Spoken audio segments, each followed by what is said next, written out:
Nanggigil si Senator Cynthia Villar sa planong magtayo ng pabahay na malakondo. Git ng senadora, hindi yan para sa mahihirap. Narito ang aking report. There are no homeless or poor. Ginisa ng ilang senador ang Department of Human Settlements and Urban Development o DSUD sa deliberasyon ng kanilang budget sa plenaryo ng Senado.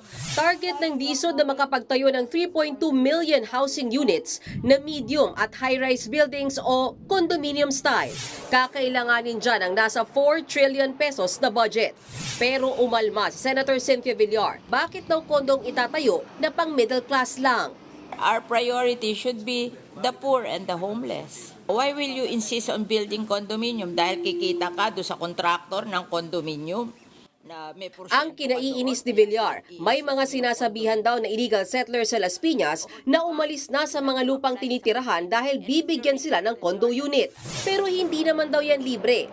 Nasa real estate business ang pamilya Villar, kaya alam daw ng senadora na may presyo talaga ang pagtira sa kondo.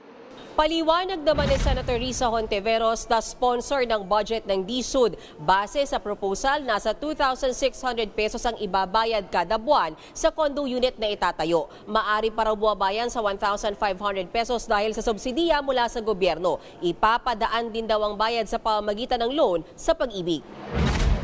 Pero giit ni Senator Villar, hindi pa rin yan kaya ng mga mahihirap. Baka hindi nga raw sila maaprubahan ng loan sa Pag-ibig.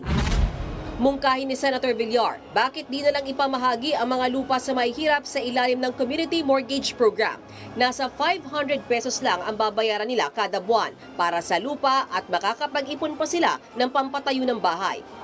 Sa huli, hindi pinalusot ng Senado ang budget ng DSUD, pati na rin ang ilan pang opisina gaya ng National Housing Authority. Muli silang haharap sa plenaryo sa November 18 para depensahan ang budget na hinihingi nila na nagkakahalaga ng mahigit 6 billion pesos.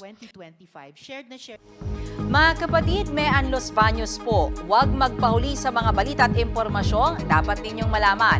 Para sa mas malawak na balitaan at diskusyon, mag-follow at mag-subscribe sa social media pages ng News 5.